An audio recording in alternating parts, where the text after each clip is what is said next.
सदियों पुरानी बात है। शहर बसरा में एक उमर नामी सौदागर रहता था। उमर कपड़े का कारोबार करता था।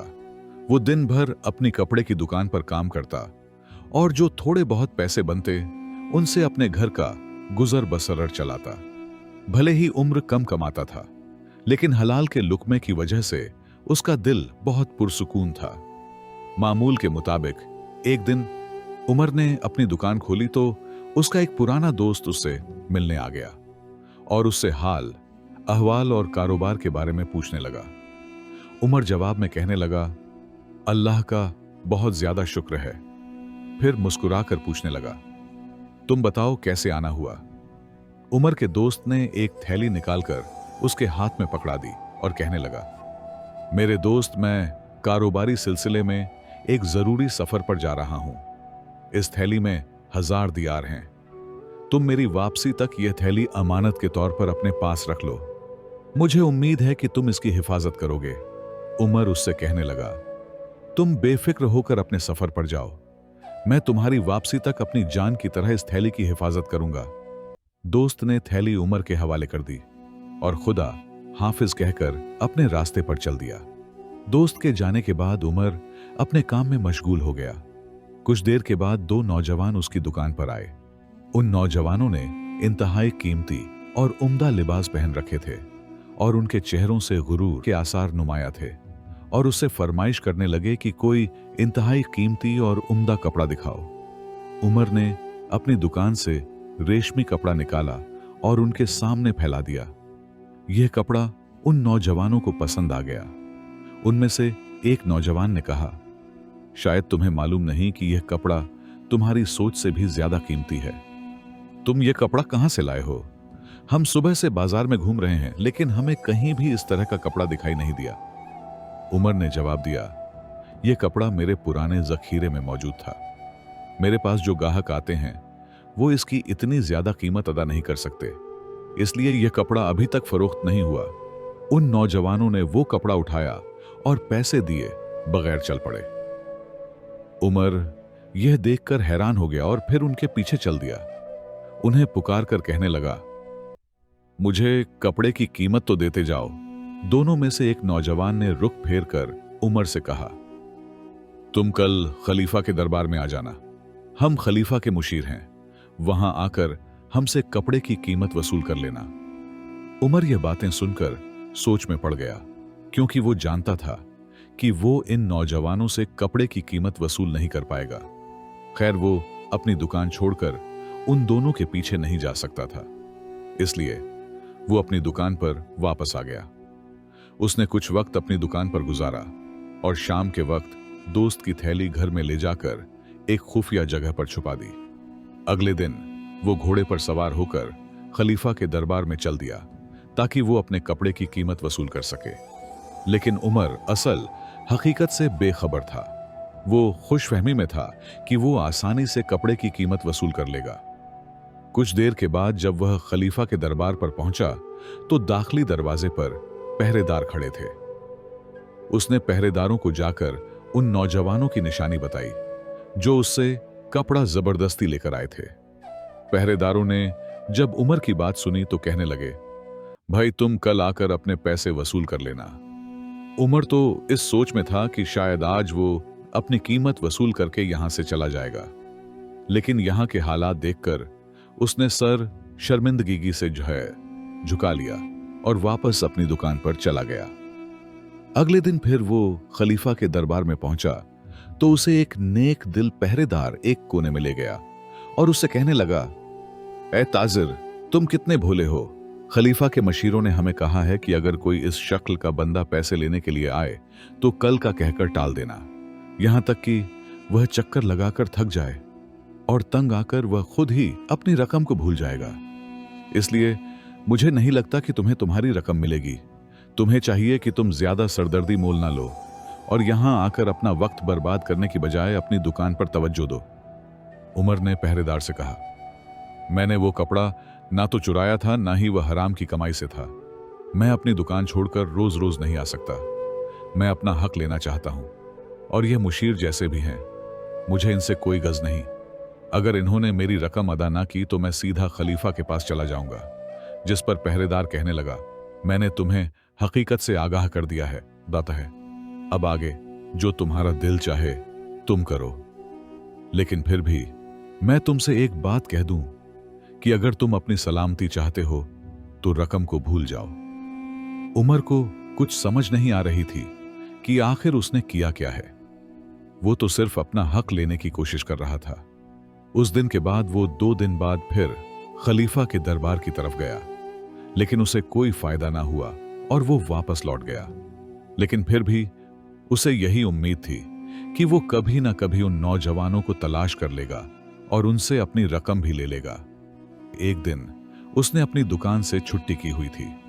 उसने बाजार में देखा कि वह दोनों नौजवान बाजार से गुजर रहे थे। उमर ने उन्हें सलाम किया और उनसे अपनी रकम का मुतालबा करने लगा। उन नौजवानों ने जब उमर का मुतालबा सुना तो कहका लगाकर हंसने लगे। उनमें से एक आगे बढ़कर बोला, तुम क्या पागल हो गए हो? कौन सा कपड़ा और कैसी रकम? उमर ने मासूमियत से पूरा वाकया सुना दिया, अपनी दुकान के बारे में बताया और वो दिन भी याद करवाया जब यह दोनों उससे कपड़ा लेकर गए थे। उनमें से दूसरा नौजवान बोला कि क्या हम तुम्हारे मामूली से कपड़े के मोहताज हैं? अगर हमें कपड़े की जरूरत हो तो हम हुक्म देते हैं और हमारे लिए दूर दराज इलाकों से कपड़ा आ जाता है। हमारे पास इतना वक्त नहीं कि हम बाजार जाएं और तुम्हारे जैसे मामूली दुकानदार के पास कपड़ा खरीदते हुए अपना वक्त जाया करें। उन्होंने इतना कहा और अपने रास्ते की तरफ आगे बढ़ने लगे। उमर ने जब देखा कि उसकी रकम डूब रही है और उस पर झूठ का इल्जाम लगाया जा रहा है तो उसने आगे बढ़कर एक नौजवान को पकड़ लिया और कुछ ही देर में वह दोनों आपस में दस्तोगिरेबान हो गए। दूसरे नौजवान ने जब यह देखा कि उमर उसके साथी के साथ दस्तोगिरेबान है तो वह भी वापस आ गया और दोनों ने मिलकर उमर की बेरहमी से पिटाई की। लेकिन उमर भी शदीद गुस्से में था। उसने भी एक एक कपड़े फाड़ कर रख दिए। इस झगड़े के बाद वो दोनों नौजवान वहां से भाग गए। उमर जख्मी हालत में था और वह इसी हालत में अपने घर की तरफ वापस लौट गया। उमर को इस हालत में देखकर उसकी बीवी और बच्चे परेशान हो गए। उनके पूछने पर उमर ने पूरा वाकया बयान किया और कहने लगा, बेशक मैं जख्मी हूं, लेकिन मैं इस बात पर खुश हूं कि मैंने खलीफा के मशीरों का मुकाबला किया है। उमर का बदन जख्मों से चूर था, इसलिए वो कुछ दिन दुकान पर ना गया और घर पर ही जख्मों की मरहम पट्टी करता रहा। कुछ दिन बाद जब उसकी हालत बेहतर हुई तो अपनी दुकान पर चला गया। उसने दुकान खोली और काम में मशगूल हो गया। अभी कुछ ही वक्त गुजरा था कि उसकी दुकान पर 2 कोतवाल आ गए। उमर ने उनसे कहा, जी साहब, मैं आपकी क्या खिदमत कर सकता हूं? जिस पर वह कहने लगे, खिदमत छोड़ो, तुम हमारे साथ चलो, तुम्हें सब कुछ मालूम हो जाएगा। अभी उमर के पिछले जख्म नहीं भरे थे कि वो उसे लेकर थाने पहुंच गए। थाने पहुंचकर उमर ने दरोगा से पूछा, जनाब, मुझे किस लिए यहां पर लाया गया है? दरोगा कहने लगा, कुछ दिन पहले तुमने खलीफा के मशीदों से उलझे हो और उन्हें कत्ल करने की कोशिश भी की है। तुमने ऐसे बाइज्जत लोगों से दस्त दराजी करने की जुर्रत भी कैसे की? उमर कहने लगा, मैंने उनसे अपने कपड़े की कीमत तलब की थी, लेकिन उन्होंने इनकार कर दिया। मैं अकेला था और वह 2 थे। मैंने उन्हें नहीं मारा पीटा, बल्कि उन्होंने मुझे मारा है। इस पर दरोगा कहने लगा, तुमने बहुत बड़ी गलती की है। तुम्हें नहीं पता था कि वह खलीफा के मुशीर थे। क्या तुम अपना कपड़ा हदिया नहीं कर सकते थे? क्या खलीफा तुम्हारी हिफाजत की खातिर इतना भी हक नहीं रखता कि उसके मुशीर तुमसे एक मामूली सा कपड़ा ले सके? उमर कहने लगा, जनाबे अली, वो लोग कपड़ा खरीदने के इरादे से मेरी दुकान पर आए थे, ना कि खलीफा के लिए तोहफा लेने के लिए। मैंने कई दिन खलीफा के दरबार के चक्कर लगाए, लेकिन मुझे कोई भी जवाब नहीं मिला। और जब मैंने कुछ दिनों बाद उन्हें बाजार में दोबारा देखा तो वह मुझसे कहने लगे, क्या तुम पागल हो गए हो? हमने तुमसे कोई कपड़ा नहीं खरीदा। क्या वो इस तरीके से हदिया ले सकते थे? और क्या मैंने अपनी रकम मांगकर बुरा किया था? दरोगा कहने लगा, मैं नहीं जानता कि तुमने क्या किया है, लेकिन खलीफा ने मुझे हुक्म दिया है, क्योंकि तुम उसके मुशीरों से उलझे हो और उनकी बेइज्जती की है, इसलिए तुम्हें इस जुर्म में कैद खाने भेजा जाएगा और तुम्हारा मालो असबाब भी सरकार के खजाने में जमा करवा दिया जाएगा, ताकि किसी दूसरे शख्स को ऐसी जुर्रत ना हो और वो खलीफा और उसके मशीरों की बेहुरमती ना करे। उमर ने जब यह हुक्म सुना तो उसकी दुनिया तारीख हो गई और करीब था कि वह चक्कर खाकर गिर जाएगा। इतने में दरोगा उससे कहने लगा, क्योंकि तुम गरीब और सादा दिल हो, इसलिए मैं तुम्हें कैद खाने तो नहीं भेजूंगा। खलीफा से मैं इसकी जवाबदेही खुद कर लूंगा, लेकिन तुम्हारा मालो असबाब हर हाल में सरकार जब्त करेगी। तुम्हारी दुकान में जितना भी माल है, अब उससे तुम्हारा कोई वास्ता नहीं, इसलिए तुम अपने घर जाओ और अपने बाल बच्चों की फिक्र करो। उमर गमगीन और दिल शिकस्ता था। उसकी हालत ऐसी थी जैसे कोई भीख मंगा जमीन पर बैठा होता है। वो ऐसी शिकस्ता हालत में घर लौटा। वो इंसाफ से नाउद था। अगले दिन खलीफा के करिंदे आए और उसके सामने उसकी दुकान के अंदर जितना भी माल था वो सारा उठाकर ले गए और उसे उसकी दुकान के सामने तन्हा छोड़ दिया। उमर खाली हाथ रह गया था। वो कुछ देर अपनी खाली दुकान पर बैठा रहा और सोचने लगा कि उसे कोई ना कोई काम तो करना पड़ेगा ताकि उसके बीवी बच्चे भूखे ना रहे। वो यही सोच रहा था कि वह कहां जाए और क्या करें। इतने में उसे अपने दोस्त की थैली याद आ गई, जो सफर पर जाने से पहले उसके पास वो अमानत रखवा कर गया था। वो अपने आप से कहने लगा, मेरे दोस्त को मुझ पर एतबार है कि मैं उसकी अमानत में खयानत नहीं करूंगा, इसलिए मैं उस थैली से कुछ रकम कर्ज के तौर पर ले लेता हूं और उसे अपने कारोबार में लगा लेता हूं। जब मेरी हालत बेहतर होगी तो मैं अपने दोस्त की रकम उस थैली में रख दूंगा। यह सोचकर वह घर पहुंचा और कोठरी का दरवाजा खोला जहां उसने थैली छुपाकर रखी हुई थी।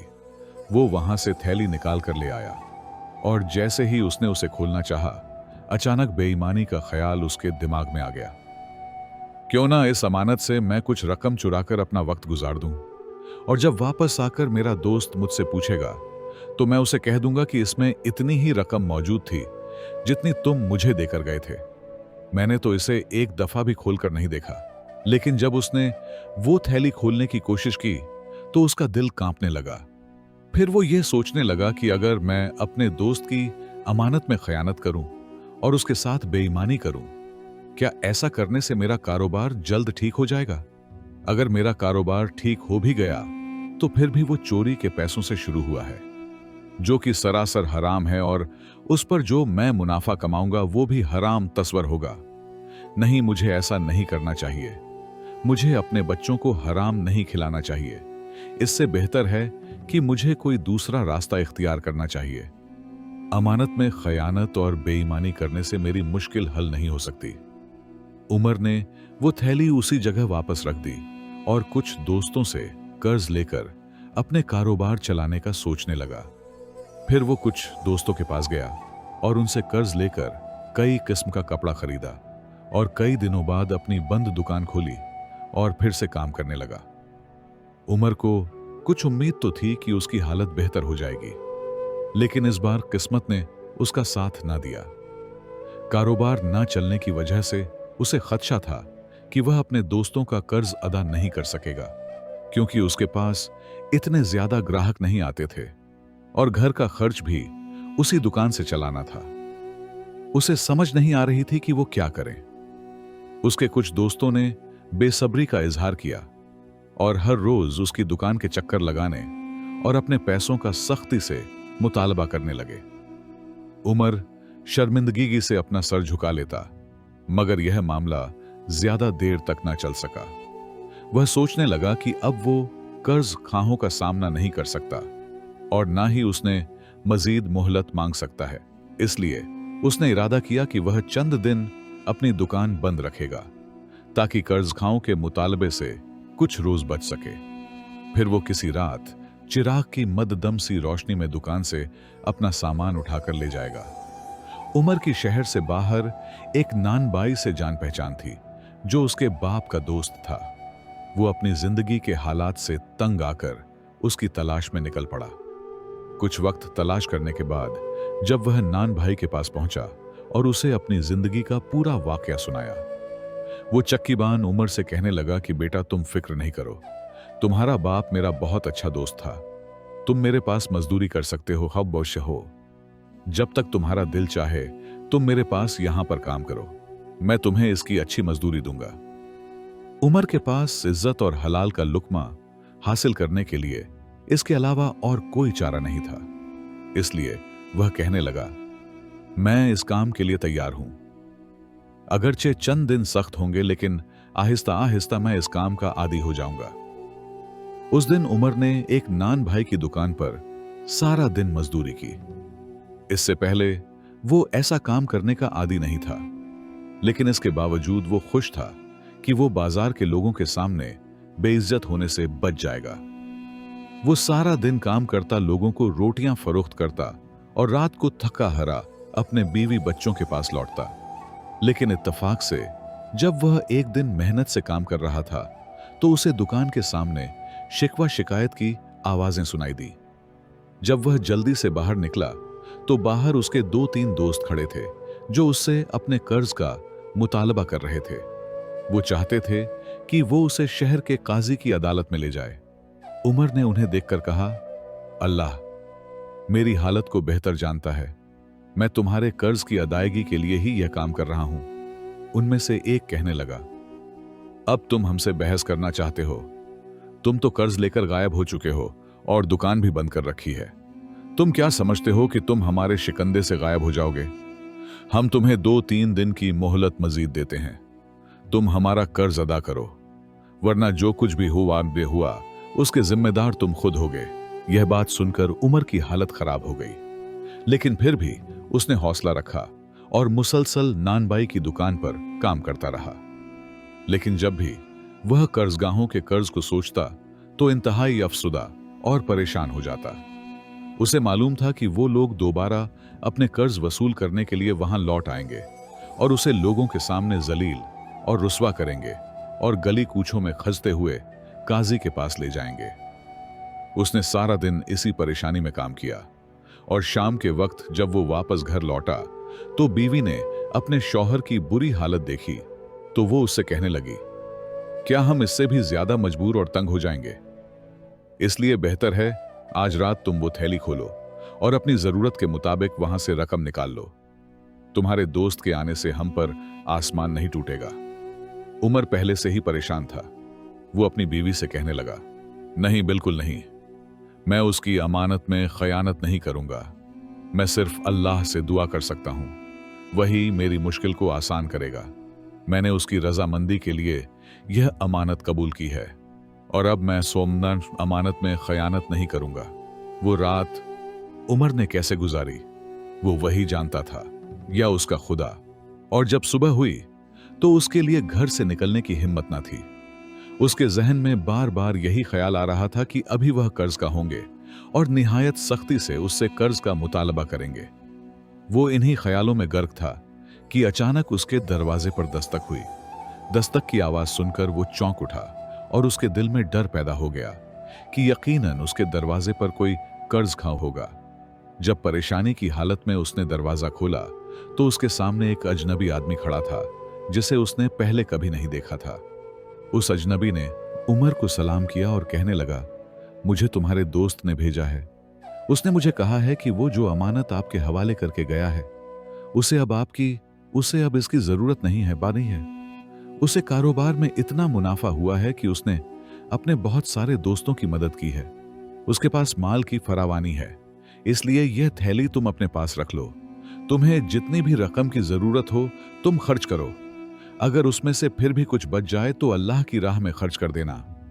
उमर को उसकी बातों पर यकीन नहीं आ रहा था, इसलिए वह उसे कहने लगा, मैं तुम्हारी बातों का यकीन कैसे कर लूं? मुझे कैसे पता चलेगा कि तुम्हें मेरे दोस्त ने भेजा है? उस अजनबी ने उमर को एक खत दिखाया और कहने लगा, यह खत तुम्हारे दोस्त का है और इसमें थैली की निशानी भी दर्ज है। उमर ने जमाते ही थैली की निशानी और खत देखा तो उसकी आंखों में आंसू आ गए और अल्लाह ताला का शुक्र अदा करने लगा। उसने सब्र किया और अमानत में खयानत और बेईमानी नहीं की। जिस चीज को पाने के लिए उसका दिल उसे गलत रास्ते की तरफ ले जा रहा था, अल्लाह ने उसी चीज को हासिल करने के लिए उसे हलाल और बेहतर रास्ता दिखाया। उस दिन के बाद उम्र के हालात बदल गए। उसने सब लोगों का कर्ज अदा कर दिया और फिर से अपनी दुकान पर कारोबार करने लगा। चंद ही दिनों में उसका कारोबार फिर से चल पड़ा और दिन ब दिन बढ़ने लगा और बाजार के बाकी ताजिर भी उसकी इज्जत और एहतराम करने लगे। उसने कई साल इसी बाजार में इंतहाई वकार से जिंदगी बसर की। दोस्तों, इस कहानी से हमें यह सीखने को मिलता है कि जो शख्स अल्लाह की रजा के लिए राजी रहता है, अल्लाह न सिर्फ उसके लिए मुश्किलात को खत्म कर देता है, बल्कि आखिरत में भी उसके लिए आसानी पैदा करता है।